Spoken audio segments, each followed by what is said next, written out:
I'm going to talk about Brexit, because we've been told that that holds your interest, but I'm going to focus on the implications on climate and energy policy, which is something I understand you guys are not intimately, or most of you are not intimately familiar with. I must add at the beginning that I am, and my kids and my wife are among the 4.5 million bargaining chips, and that may color some of the remarks, the tone of the remarks that I make. This paper is not really an economics paper. It's really much more law and politics than economics, but there are some economics elements, and I hope I'll make it entertaining and accessible enough. Happy to take questions at any point in time. I know what I'm going to say. I'm much more interested in what you guys have to say about this. So what am I going to do? I'm going to focus on the European Union's emissions trading system. And I'm going to start by explaining very briefly what it is. And I'm going to talk about the implications of Brexit for the EU via the ETS, and then for the UK, dwell longer on that. And then, if time permits, at the end, I'm also going to talk about other aspects of energy and climate policy, namely nuclear power, interconnection, and I hope to conclude with some words about Ireland. So, what is the EU ETS, or what are tradable emission permits to start with? Essentially, the basic idea here is fairly straightforward. You have a regulator, the regulator sets a cap on emissions and somehow allocates these emissions permits to emitters, typically companies. So that is simple direct regulation, command and control type of intervention. But then the twist in a tradable market, in a tradable permit system, is that companies that want to emit more have the right to buy permits from companies that want to emit less than they are allowed, right? And then if that market works as it should, it works perfectly, then everybody faces the same emission reduction costs at the margin. And that is, of course, your first order condition for wanting to meet your target at the lowest possible cost. And this system sort of guarantees that. This is always on companies, it's not on countries. Is there limits to particular countries, or is that part of the deal as well? Well, in theory, tradable emission permits can apply to anybody or anything. And there are systems there that allow trade between countries. There's systems that allow trade between individual households. But right, typically it's done between companies. It doesn't say there's this tradable emission system.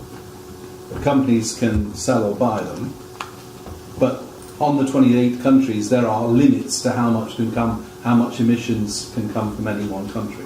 There's no structure like that. No. Okay. There is an overall cap for the EU 28. Right.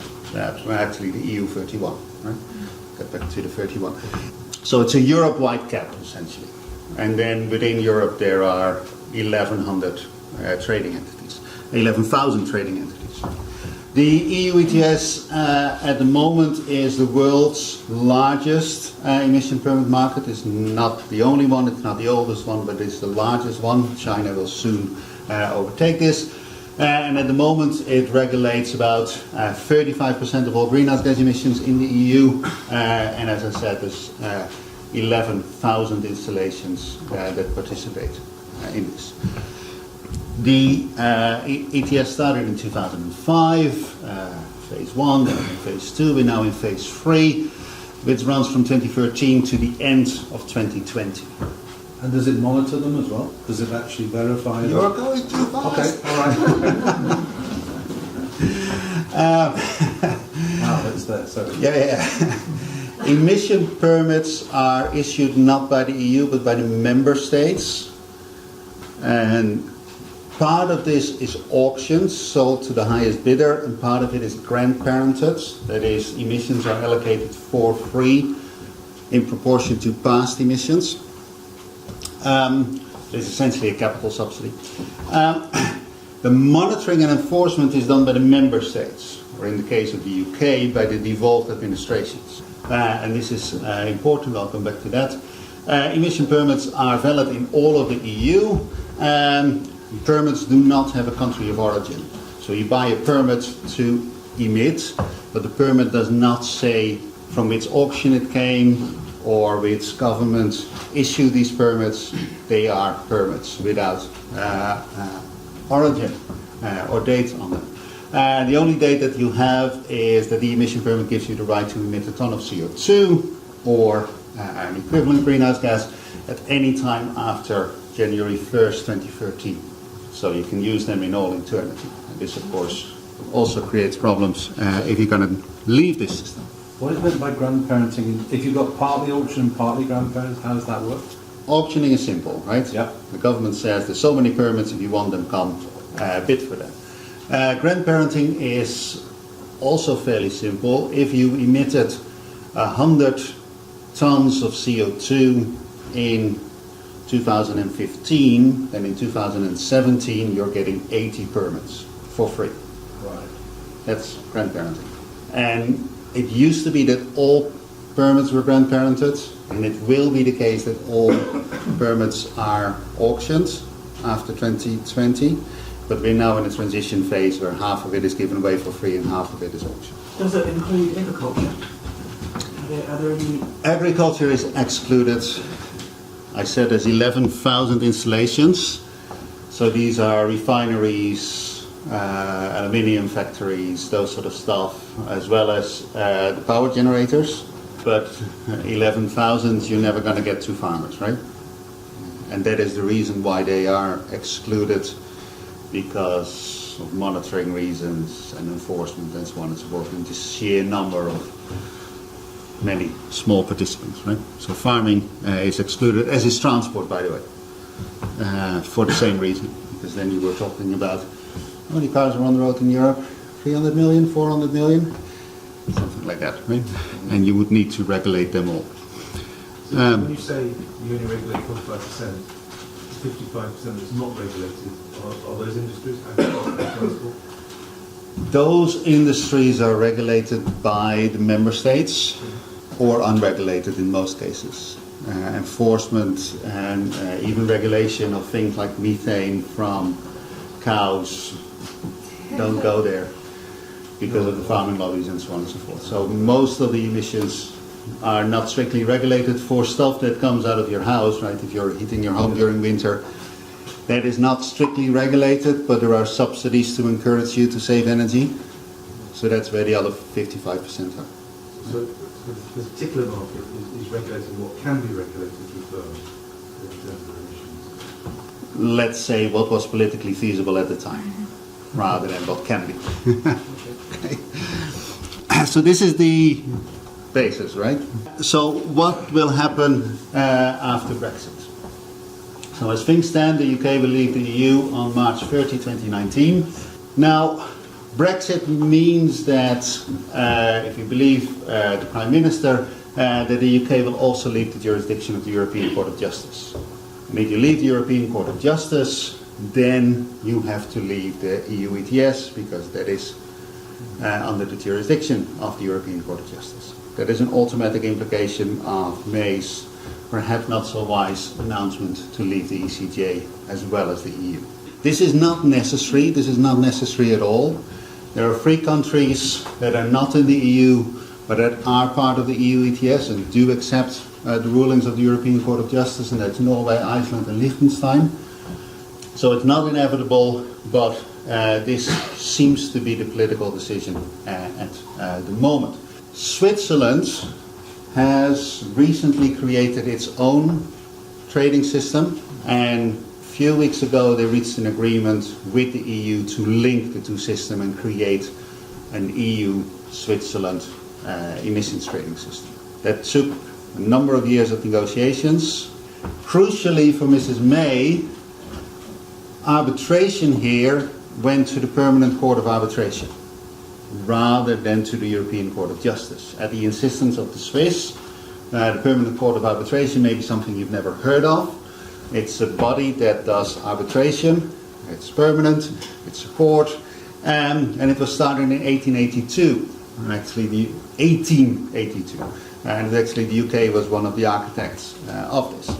So this may be a way out for the UK to stay within the EU ETS, de facto but not de jure, while also accepting international arbitration that is not called the European Court of Justice.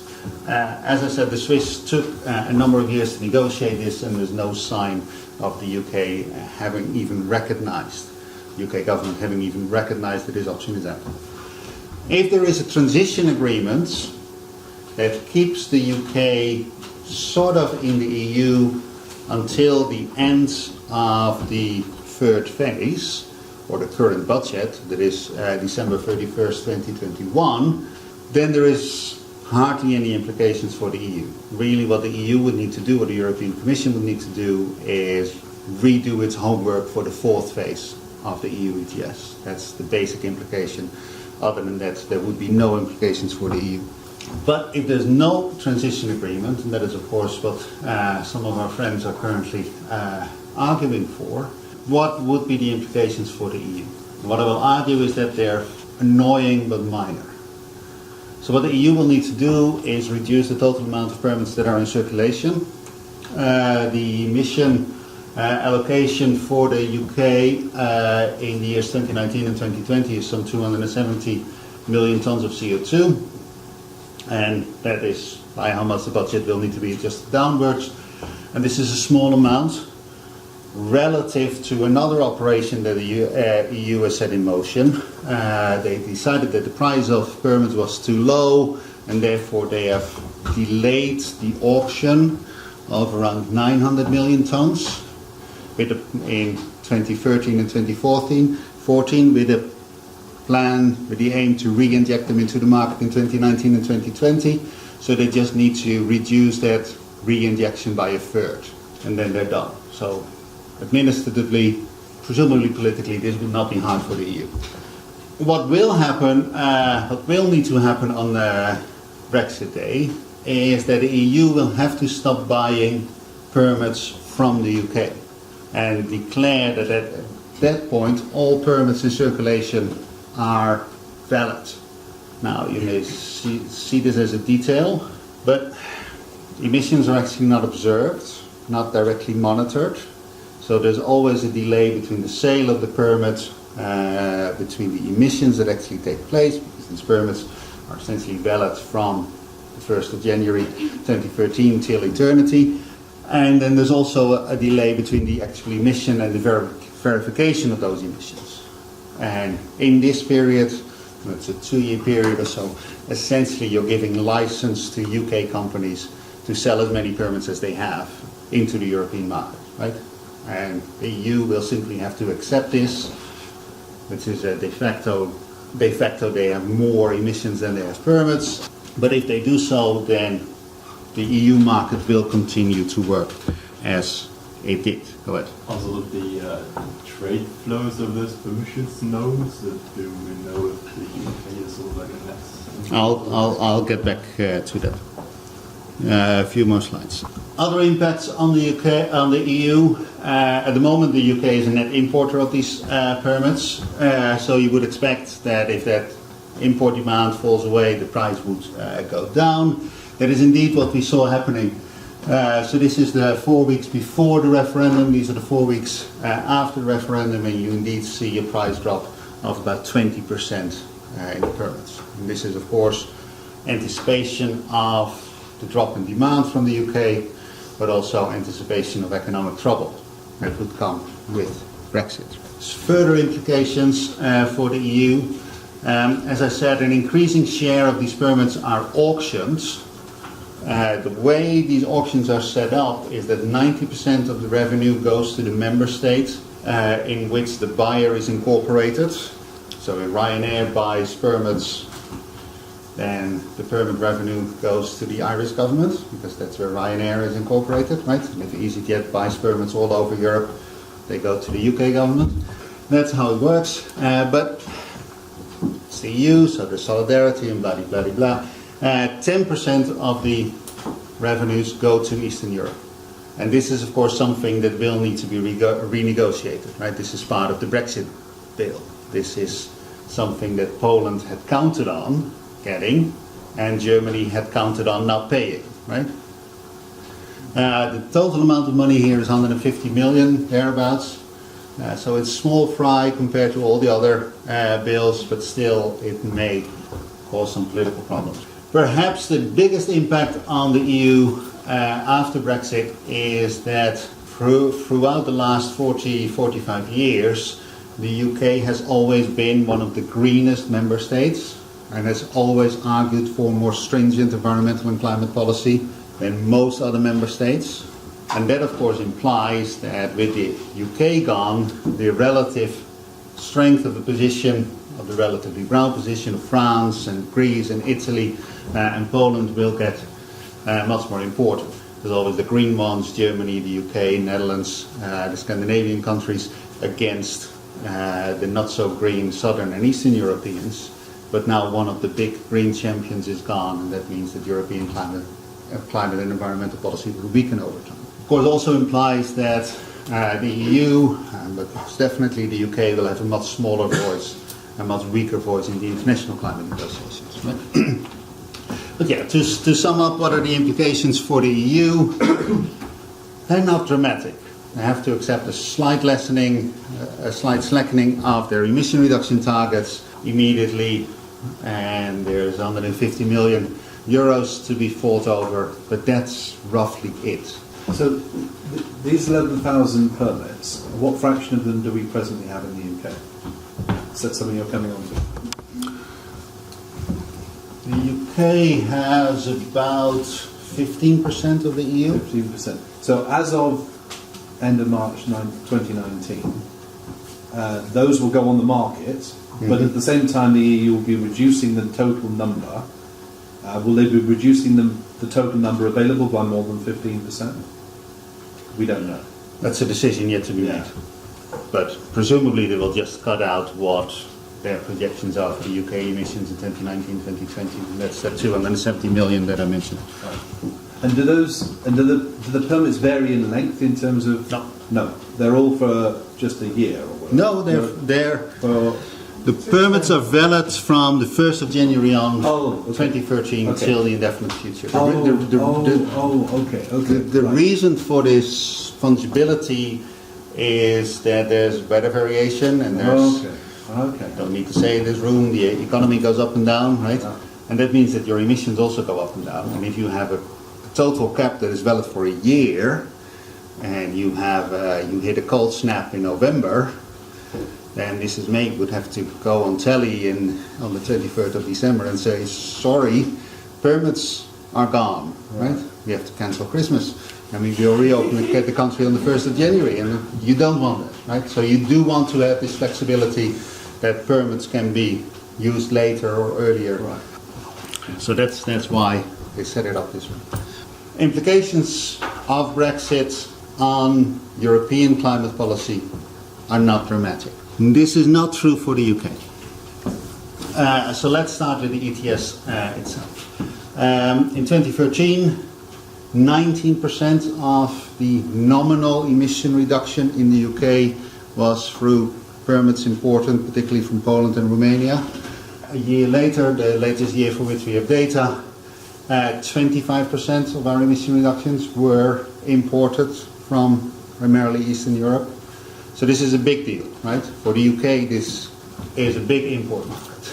Immediately after Brexit, right? I'm not the only one who does it. Immediately after Brexit, the Committee on Climate Change recommended that we need to change things, guys. If we're leaving the EU, we should also redo our climate policy. The House of Commons, a week later, immediately said no. We're going to stick to the targets in the Climate Change Act. The Clean Growth Strategy that was released last week reaffirms this.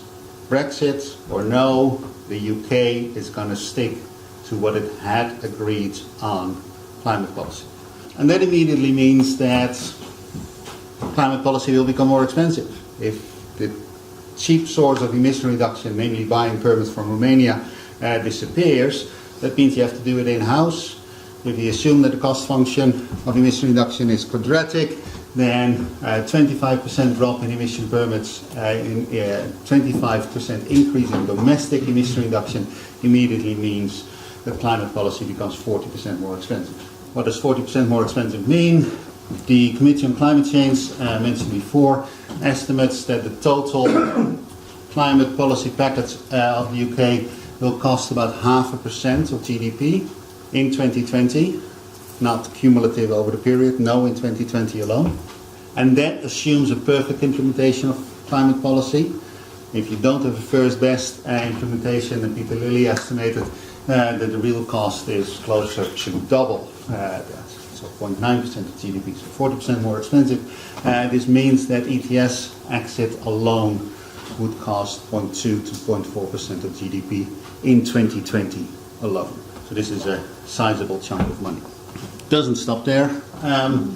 Unsurprisingly, the city is the heart of permit trade. It's the heart of most financial things in Europe, right? Including the trade in emission permits. In 2013, the latest year for which data is available, UK companies sold 1.7 billion permits. Total emissions in the UK are only 500 million.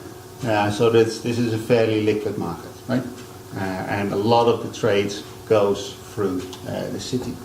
Now, because the permits do not have a country of origin, the EU cannot say we won't buy UK permits anymore, because there are no UK permits. The only thing the EU can say is we won't buy permits from companies registered in the UK anymore. That's the only solution they have. So they have no choice but to close this market. The lost turnover would be about 10 billion. Again, in city terms, this may not be that large. These used to be large departments, but by now there's probably hundreds of people working in the city on permit trade, and all those jobs will go to 10 billion per year? Per year. Large compared to your budget, right? But probably not that large for the city. And this is turnover, right? This is not, and the margins are thin. But they will lose hundreds of jobs, not thousands of jobs, not tens of thousands of jobs. Frankfurt is the second major trading hub, and that's where they will likely go. There's impacts on regulation. The Committee on Climate Change estimates that some 55% of UK emission reduction is because of EU laws and regulations, not because of UK laws and regulations. The UK has, when I wrote this, 18 months, I think it's now 17 months, to fix this. Presumably, this is what the EU withdrawal bill will do, right? If that bill will ever see the light of day, and they will have to create, what they say, right? They're going to just redo all the directives that are out there. They will create a UK emission trading system that would be initially identical to the EU ETS, but of course for a much smaller territory and therefore a much less liquid market. They do have to set up the emissions registry and everything still. Right?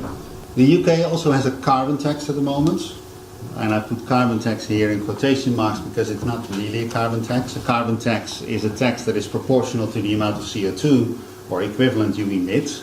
The way this is typically implemented is as an excise on energy, but the UK carbon tax is an excise on energy, but it's not proportional to how much you emit, right? They sort of messed up the calculations there.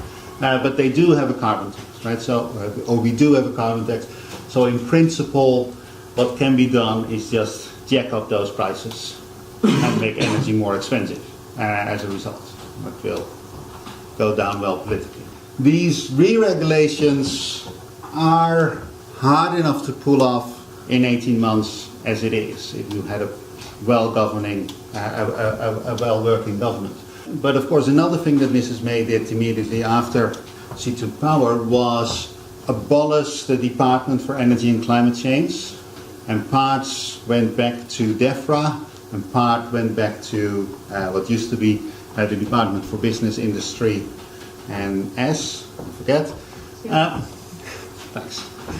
So DEC has been folded back, parts of DEC has been folded back into this new department. DEC was never a happy department. Now moving these people back to where they came from, they're terribly unhappy. They're losing people rapidly. They are in the midst of a reorganization, they're losing people, and then they have all these additional tasks being thrown at them, right? So this is not looking good. Perhaps not surprisingly, since the referendum, the department has been silent on the implications of Brexit. Not a peep. And if you read last week's Clean Growth Strategy, and that came out last week, Brexit is not there. It's just not there. They just pretend it doesn't exist. And it has no implications whatsoever for what they're doing. Which is understandable given the political climate, but it's not reassuring that, yes, they will somehow get this right. Is this a picture of the Bays Away Day? This is Boris Johnson, right? Yeah. And here are some other Tory friends. There's also an advisory committee on climate policy, the Committee on Climate Change. They do have an impact statement on Brexit and its implications for climate policy. And they say two things. One is that the UK would be self-sufficient in climate policy anyway, regardless of Brexit. And therefore, Brexit has no implications. At the same time, in the same document, they say that the targets that were set and the policies that are in place or planned do not add up. And there is an implementation gap. And they maintain that both of these things are true at the same time, even though it can't be. And this is John Gomer. If you recall, at the PGC crisis, you recall John Gomer. There's wider implications. There's two additional planks for UK climate policy, apart from the emissions trading system, and those are nuclear and interconnection. Nuclear power and interconnection. I'll talk about interconnection on the next slide. So you can't have missed Hinkley C, right? The new nuclear power plant in Somerset. You may have heard of Sizewell C, another nuclear power plant that is less advanced. But if you read the government strategy for energy provision in the future or electricity generation in the future, then these two are only the start. And there's 9 additional nuclear power plants supposed to come online by 2030 or so. That's the plan. The problem here is that if you leave the EU and you leave the European Court of Justice, then you're also thrown out of Euratom. And Euratom is the regulator Europe-wide of the civilian use of nuclear power. And it falls under the European Court of Justice. And that, if you leave Euratom, that implies that foreign companies are not allowed by their national legislation to sell fuel, equipment or know-how to the UK. Until that day that the regulations in the UK are non-proliferation proof and the nuclear inspectorate of the UK has been certified by the International Atomic Energy Agency. Now, these regulations are not difficult because that's just a carbon copy of the European regulations, but getting certification from the IAEA is much more difficult, right? Because they don't just look at your rules and regulations on paper. No, they come and visit the nuclear inspectorate and interview the inspectors to see whether they're really up to the task. And at the moment, there isn't even a nuclear inspectorate, right? It's simply not there. They don't have a budget, they don't have people, they have nothing. So the chances are that this won't be in operation by 2019, right? Because it takes time to write the application, right? And they're nowhere near writing the application. Now that means that a company like ADF, which is currently building Hinkley C, will have to stop building Hinkley C because the nuclear engineers who have French nationality and French residents who traveled to Somerset to help build this thing would be arrested when they return to France, right? If they were to sell nuclear knowledge to the UK. That's the implication. So this will, and the same is true, by the way, for Kuwaiti engineers or Korean engineers or Chinese engineers, right? The laws of their countries say, no, you can't do this. So this will come at a great delay. And that, of course, means that emission reduction will be much more difficult, right? Because the plan of replacing gas and coal with nuclear power will have to come much later. This, of course, comes on top of all the other delays at Hinkley C. The other big component of UK energy and climate policy is interconnection. So here we have a nice picture.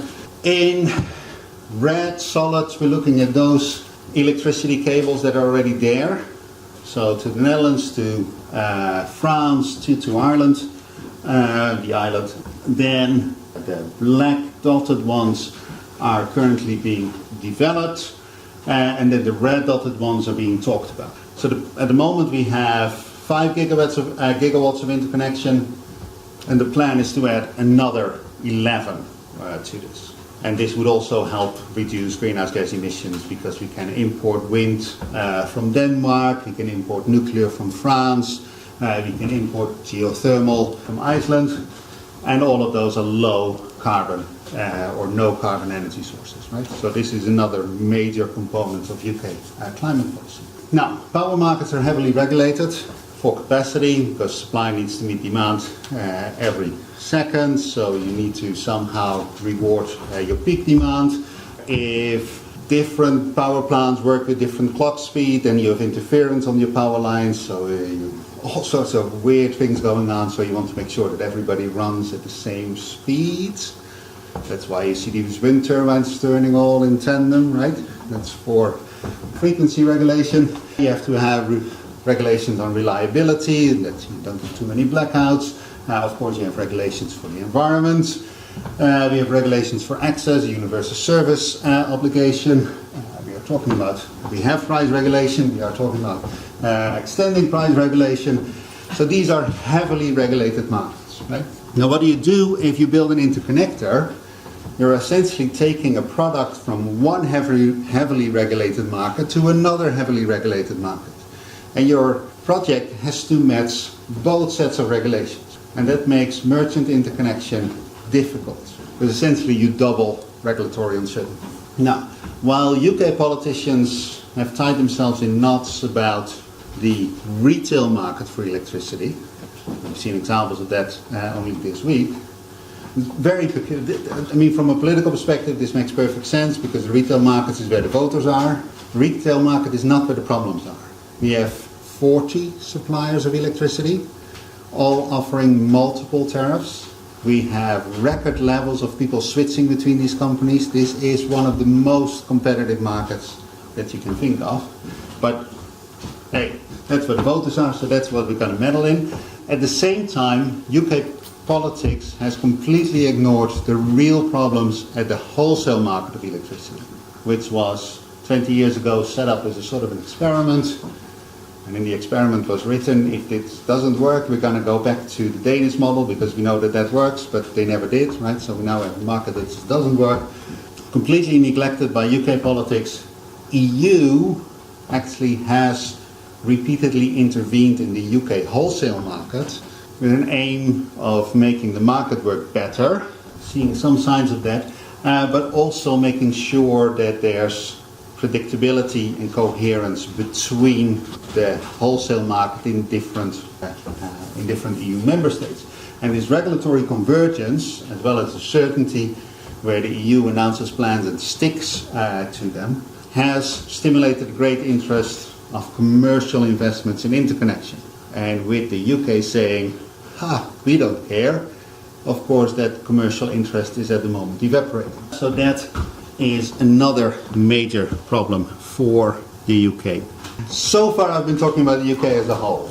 There's also, and sometimes on maps that they sort of like give out in primary schools in this country, they forget that there is this bit called Northern Ireland. There's also lots of English people who actually talk to them don't quite realize that Dublin is in a different country. It is. Ireland is the smallest island. Because of economies of scale, part of the peace process, they created the single energy market, which consists of two parts, a single electricity market and a single gas market. And the single electricity market you see here. So this is Northern Ireland, this is the Republic, in light brown, and then the lines that you see are sort of the grids for electricity. And what you see, particularly because of Donegal, but also because there are some nice big power plants in Northern Ireland, it just makes sense to connect up these two things, right?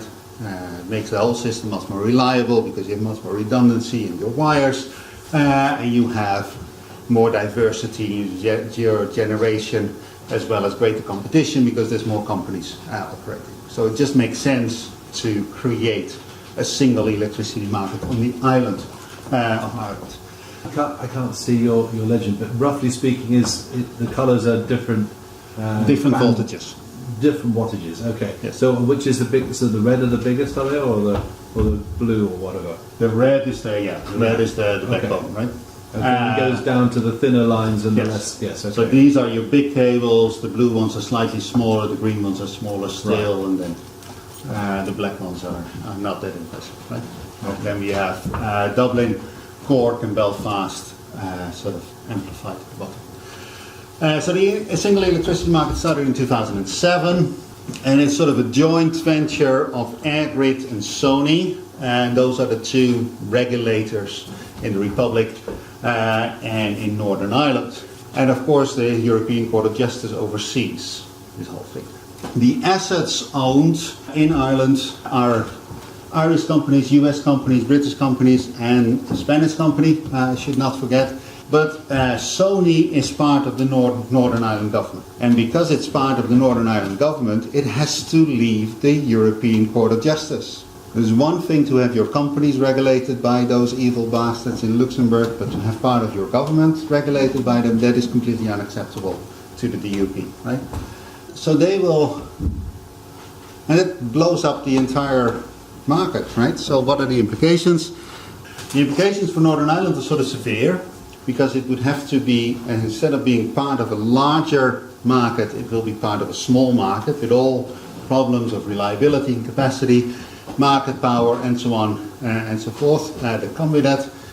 So there's 1.9 million people in Northern Ireland, there's 6.7 people on the island of Ireland. So electricity will become much more expensive.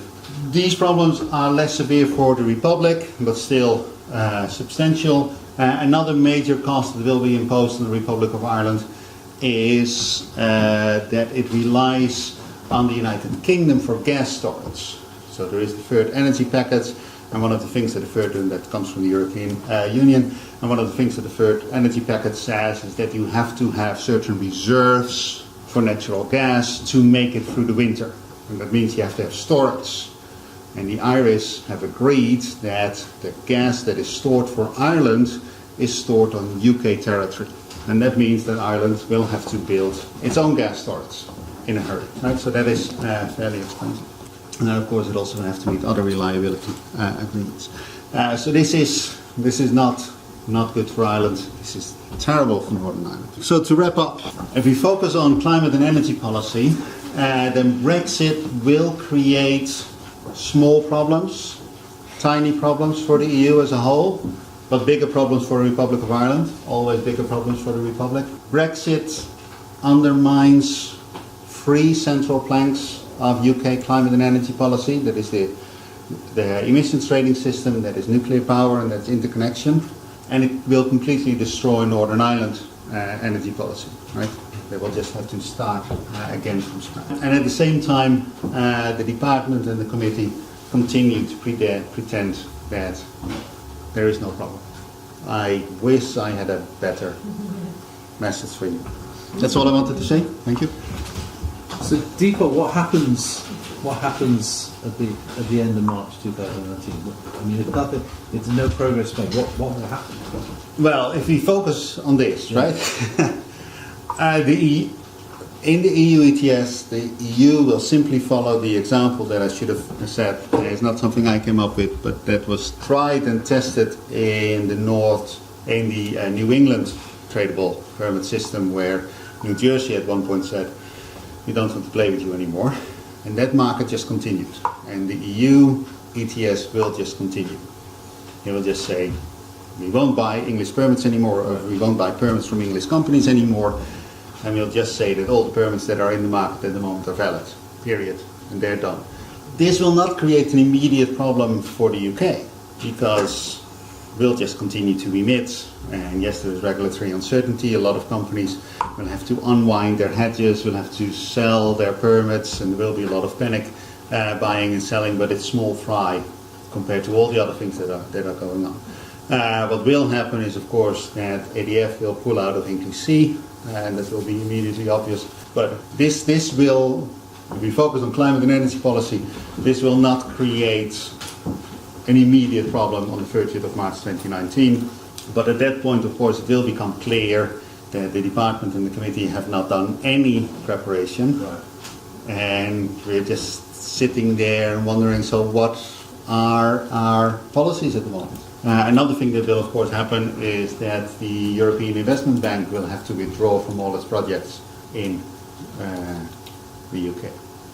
So a lot of things that are currently being built will simply come to a standstill because there's no financing anymore. Right. So the finance market in the trading of these things will move to Frankfurt as well, and the jobs. Probably Frankfurt. Right. Maybe Dublin, but Frankfurt is more likely.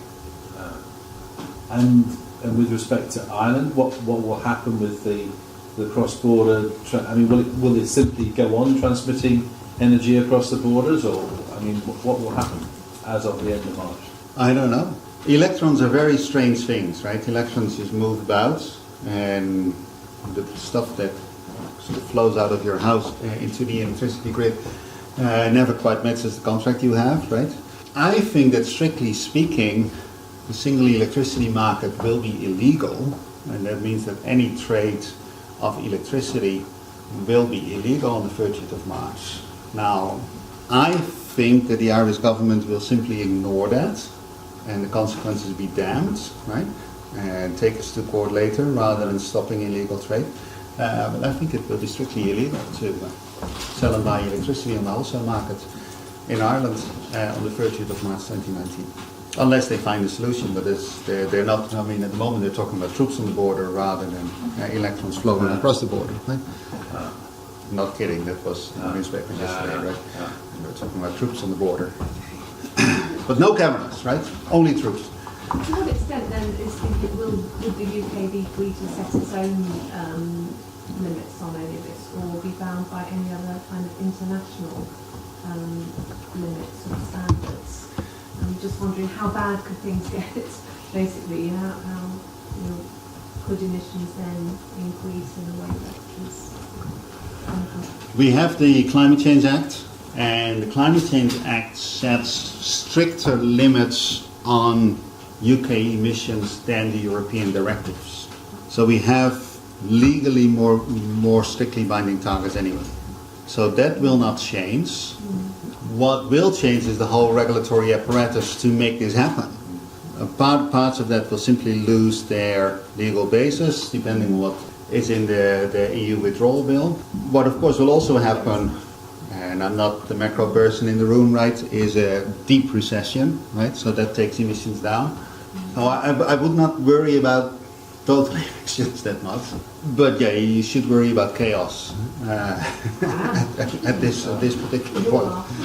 But this plan takes into account that these permits are imported, right? That there is a net import in permits. So in terms of national kind of like emissions limits, this is taken into account. Because you mentioned that then it might just get more costly to buy those permits, but yes, this is not by issuing more permits, right? If you know that the targets are up there anyways because you use the import permits. Mm-hmm. Yes, but the House of Commons has ruled it out, and the Committee on Climate Change says we will do all these things domestically anyway, but also says our plans are nowhere near doing this, right? So we get very conflicting messages from the government about this. Yes, this is just the same committee talking, giving two diametrically opposed messages at the same time, right? So what I think will happen, depending on how deep the recession will be, is that those targets will have to be loosened, right? Because, we're now looking at the debate about electricity and gas prices, right? And the price caps that will be rolled out. Have, after all, a Communist party in government. They will not accept the implication that the only way to meet these targets, if we can no longer buy cheap permits from Romania, we have to do it ourselves, and therefore it will be more expensive. Politically, that's infeasible now. It's hard to see that they would. Well, the politics will be chaos by then, right? So it's hard to see that they could do it. And of course, you're coping with a very deep recession, so prices are falling probably anyway because demand is falling, incomes are falling more rapidly. I don't want to speculate. Yeah, it's going to be very. On the grand scheme of things, this is not what you should worry about, right? So on a broader point then, recessions are good for the environment, is that right? Because people then use less energy? That's one way of putting it, right? So if you look at the collapse of the former Soviet Union or former Yugoslavia, and the deep economic recession that followed those events, you see emissions go down almost as fast as the economy. Right? In the Soviet Union, actually, that also led to structural change in energy use. And a lot of the whole of Eastern Europe, by the way, or a lot of the sort of non-competitive heavy industries disappeared, and you see a structural change in energy use that actually sort of the economy did this, right? Emissions did this. A much shallower increase than the economy increased after the recession was over. But then again, the UK is not in the same starting point as the USSR was, right? We don't have a lot of heavy industry to this anymore. This isn't a question, it's more of a comment, but I mean, not knowing anything about this before you talk, I think that the most amazing thing is if you think about any other area of government business, I mean, this is like a deep delve into one specific way in which Brexit is going to affect us. But if you think about all the other areas where there's rules and regulations and things, I mean, it's absolutely mind-boggling that we are still going ahead and contemplating, and that no progress has been made at all, and won't be made until we agree whatever our divorce payments are. I mean, absolutely staggering to think of any other area, industrial policy or anything. I mean, this is just one area, and you think, cracky, I hadn't realised all that. Yeah. Staggering. I don't know if you want to come back on that. Yeah? No, I mean, what you were telling me the other day about the planes all being grounded and stuff, you know, so just tell us an example. I mean, on Sunday, right, Chris Grayling, the Transport Secretary, was on the telly saying that planes would not be grounded, which is amazing, right, that the Transport Secretary does not know or pretends not to know how these things work, but you can't land in another country unless there is a bilateral agreement with that country. And those bilateral agreements will be invalid because all of them run through the EU at the moment. So you cannot fly from Heathrow to JFK because US law will say we don't have a treaty. You can't fly to Brussels from Heathrow because the EU will say there is no treaty, right? And there's similar problems with air safety and air control, right? Although it is not just the open skies, but it's actually also air control that is actually nowadays run through Brussels. All that will disappear. I put this one up because I talked about nuclear power, right? But there's also the medical use of isotopes. All of that stuff is imported. One of the reasons that we're building Hinkley C is to have a supply of medical isotopes because all of it is imported from Switzerland and the Netherlands at the moment. You can't stockpile them, right? It's nuclear material, you can't stockpile, it degrades, that's the whole purpose. You can't import medical isotopes anymore. So if you're planning on getting cancer, make sure you get it now or much later, but not in these years, right? And it's staggering. I mentioned Chris Grayling, right, who does not know how Open Skies Agreement works, even though he is the responsible minister. Joe Johnson, who's the responsible minister for this part, for some reason, also does not know that you can't just buy medical isotopes from anybody. You could for a while buy them from Pakistan, but they closed that because they were selling so much to North Korea, right? We live in a regulatory state, and a lot of that regulation comes from Europe, and Brexiteers just seem to deny that that is how the world works in 2017. It's completely bizarre. So share what our conversation before you started to talk, share that with everybody. That, I mean, one easy way out for Theresa May would have been not to just say, well, we're going to prolong the negotiations, but actually say quite explicitly that all these agreements that in the fourth phase or something you called it? Yes. Phase 4, that's it, yeah. So for emission permits, it's simple, right? They're budget periods. There's a new phase that starts on the 1st of January 2021. So if we leave at that point, it's easier for everybody. All the other problems of having to re-regulate and everything is still there, but it's sort of a clean cut. Now the same is true for the financial budget of the European Union. If you follow negotiations in the European Commission and the European Council closely, then you would know that every 7 years a big fight breaks out over the budget. That is one of the reasons why there are 7-year budgets in the EU, right? it's such a big fight every time. And then things are set in stone. Now, one of the reasons that the European Union insists on the UK paying its dues is that if we don't, then the EU will have to reopen the debate about the current budget.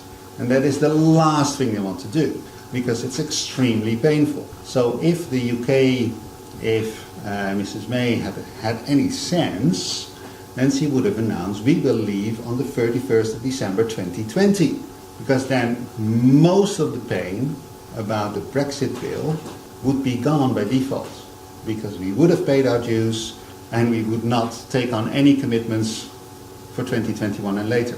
And that would have been a simple, clean cut, would make the position of the European Commission much more flexible, but hey, she decided to write a different date in her letter. A lot of the pain comes from there. Staying in the ECJ would mean that none of this would happen, right? Staying in the ECJ would mean you can stay, you can keep the single electricity market, means you can stay in the EU ETS, means you can stay in Euratom, means you can stay in the Open Skies Agreement. The hard Brexit is going to rule that out. It is the insistence of leaving the European Court of Justice that is causing most of the regulatory problems. Are there any links with other single market regulations? So is this sort of like bound together, or is it sort of like bottom ECJ fairly separate? I mean, you can opt out of certain rules, and then you opt out of jurisdiction of the ECJ over those rules, but it's the insistence of leaving the ECJ behind altogether that is creating all these problems. So the European Medical Agency, is that we leaving that because, or we're handing that back because of leaving the ECJ? Yeah. Yeah, that's under the same That's- kind of umbrella. So if leaving the ECJ means this European Medical Agency, there's another one that the banking authority, whatever it's called. Yes. Both of them are European institutions, right? Yeah. So the European agencies, so they can only be in a European country Yeah.